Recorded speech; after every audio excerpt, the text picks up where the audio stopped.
Why would some of the richest men in the world financially back communism, the system that was openly vowing to destroy the so-called capitalism that made them wealthy? Researcher Gary Allen explained it this way. If one understands that socialism is not a share the wealth program, but is, in reality, a method to consolidate and control the wealth, then the seeming paradox of super-rich men promoting socialism becomes no paradox at all. Instead, it becomes logical, even the perfect tool of power-seeking megalomaniacs. Communism, or more accurately socialism, is not a movement of the downtrodden masses, but of the economic elite. As W. Cleon Skousen put it in his 1970 book, The Naked Capitalist, power from any source tends to create an appetite for additional power. It was almost inevitable that the super-rich would one day aspire to control not only their own wealth, but the wealth of the whole world. To achieve this, they were perfectly willing to feed the ambitions of the power-hungry political conspirators who were committed to the overthrow of all existing governments and the establishments of a central worldwide dictatorship.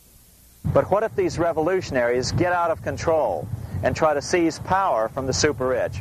After all, it was Mao Zedong who in 1938 stated his position concerning power. Political power grows out of the barrel of a gun. The Wall Street, London axis elected to take the risk. The master planners attempted to control revolutionary communist groups by feeding them vast quantities of money when they obeyed, and contracting their money supply, or even financing their opposition if they got out of control. Lenin began to understand that although he was the absolute dictator of the new Soviet Union, he was not pulling the financial strings. Someone else was silently in control. The state does not function as we desired. The car does not obey. A man is at the wheel and seems to lead it, but the car does not drive in the desired direction. It moves as another force wishes. Who is behind it? Representative Louis T. McFadden, the chairman of the House Banking and Currency Committee throughout the 1920s and into the Great Depression years of the 1930s, explained it this way. The course of Russian history has indeed been greatly affected by the operations of international bankers. The Soviet government has been given United States Treasury funds by the Federal Reserve Board, acting through the Chase Bank. England has drawn money from us through the Federal Reserve banks and has relent it at high rates of interest to the Soviet government. The Dnipro Dam was built with funds unlawfully taken from the United States Treasury by the corrupt and dishonest Federal Reserve Board and the Federal Reserve banks.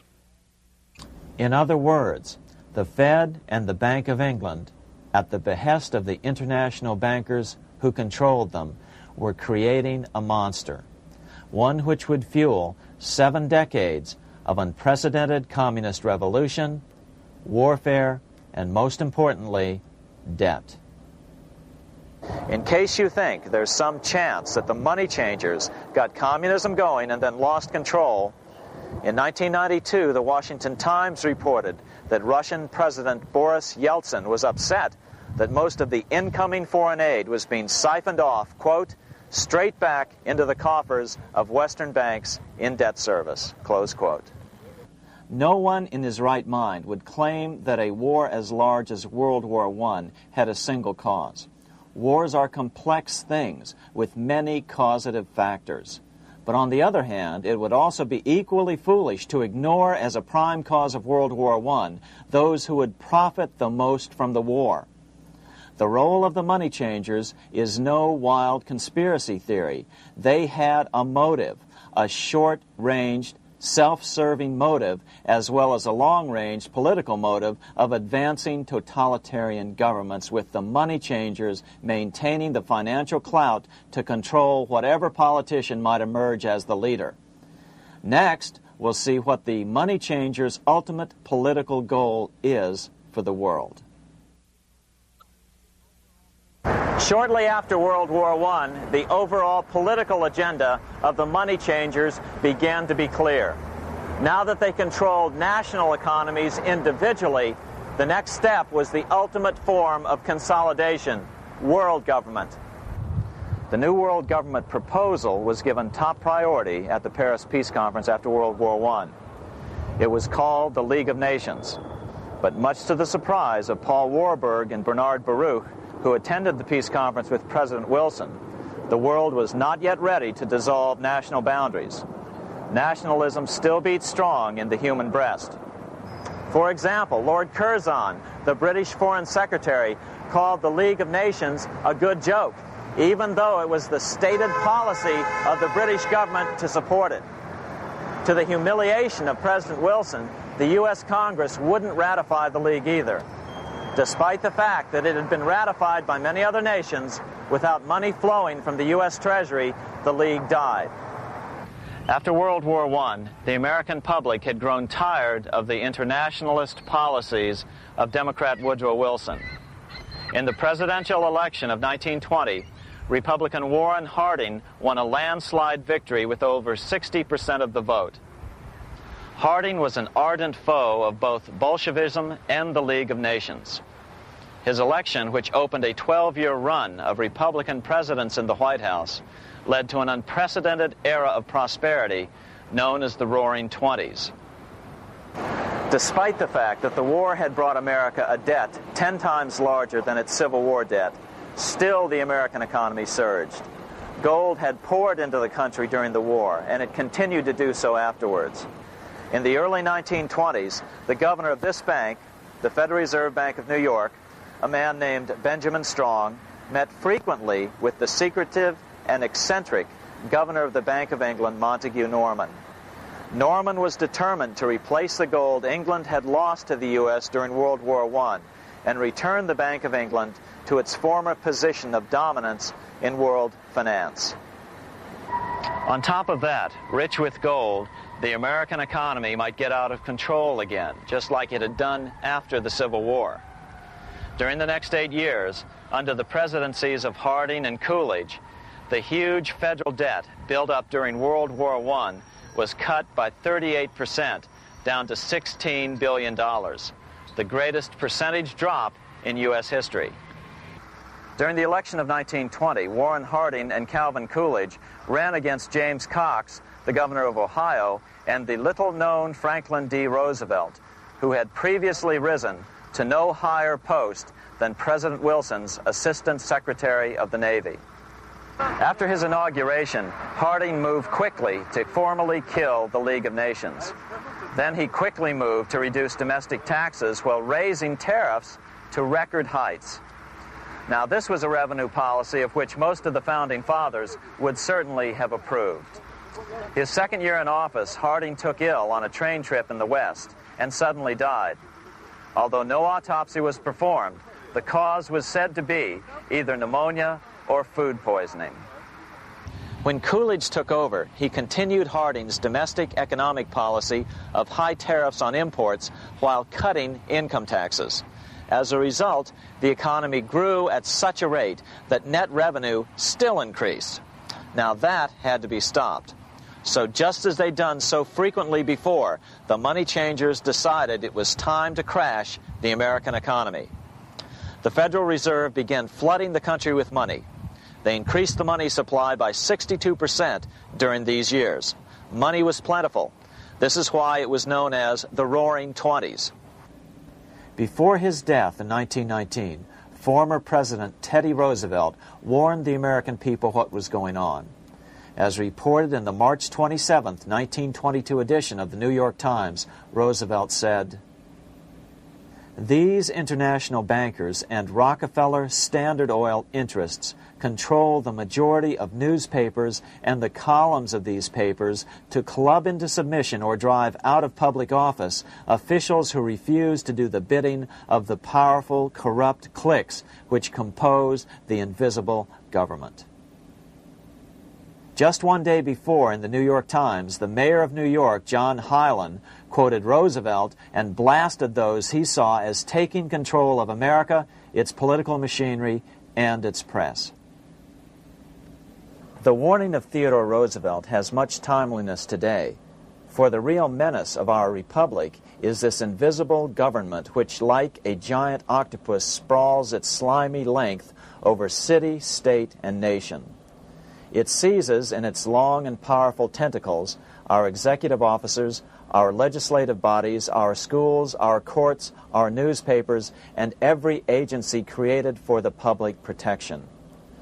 To depart from mere generalizations, let me say that at the head of this octopus are the Rockefeller Standard Oil interest and a small group of powerful banking houses generally referred to as the international bankers. The little coterie of powerful international bankers virtually run the United States government for their own selfish purposes. They practically control both parties, write political platforms, make cat's paws of party leaders, use the leading men of private organizations, and resort to every device to place in nomination for high public office only such candidates as will be amenable to the dictates of corrupt big business. These international bankers and Rockefeller Standard Oil interests control the majority of newspapers and magazines in this country. Why didn't people listen to such strong warnings and demand that Congress reverse its 1913 passage of the Federal Reserve Act? Because remember, it was the 1920s. A steady increase in bank loans contributed to a rising market. In other words, just as it is today, in times of prosperity, no one wants to worry about economic issues. But there was a dark side to all this prosperity. Businesses expanded and became strung out on credit. Speculation in the booming stock market became rampant. Although everything looked rosy, it was a castle made of sand. When all was in readiness, in April of 1929, Paul Warburg, the father of the Federal Reserve, sent out a secret advisory warning his friends that a collapse and nationwide depression was certain. In August of 1929, the Fed began to tighten money. It is not a coincidence that the biographies of all the Wall Street giants of that era, John D. Rockefeller, J.P. Morgan, Bernard Baruch, etc., all marvel that they got out of the stock market just before the crash and put all their assets in cash or gold. On October 24th, 1929, the big New York bankers called in their 24-hour broker call loans. This meant that both stockbrokers and customers had to dump their stocks on the market to cover their loans, no matter what price they had to sell them for. As a result, the market tumbled, and that day was known as Black Thursday. According to John Kenneth Galbraith, writing in The Great Crash, 1929, at the height of the selling frenzy, Bernard Baruch brought Winston Churchill into the visitors' gallery of the New York Stock Exchange here to witness the panic and impress him with his power over the wild events down on the floor. Congressman Louis McFadden, chairman of the House Committee on Banking and Currency from 1920 to 1931, knew who to blame. He accused the Fed and the international bankers of orchestrating the crash. It was not accidental. It was a carefully contrived occurrence. The international bankers sought to bring about a condition of despair here so that they might emerge as rulers of us all. But McFadden went even farther. He openly accused them of causing the crash in order to steal America's gold. In February 1931, in the midst of the Depression, he put it this way. I think it can hardly be disputed that the statesmen and financiers of Europe are ready to take almost any means to reacquire rapidly the gold stock which Europe lost to America as the result of World War I. Curtis Dahl, a broker for Lehman Brothers, was on the floor of the New York Stock Exchange the day of the crash. In his 1970 book, FDR, My Exploited Father-in-Law, he explained that the crash was triggered by the planned sudden shortage of call money in the New York money market. Actually, it was the calculated shearing of the public by the world money powers triggered by the planned sudden shortage of call money in the New York money market. Within a few weeks, $3 billion of wealth simply seemed to vanish. Within a year, $40 billion had been lost. But did it really disappear? Or was it simply consolidated in fewer hands?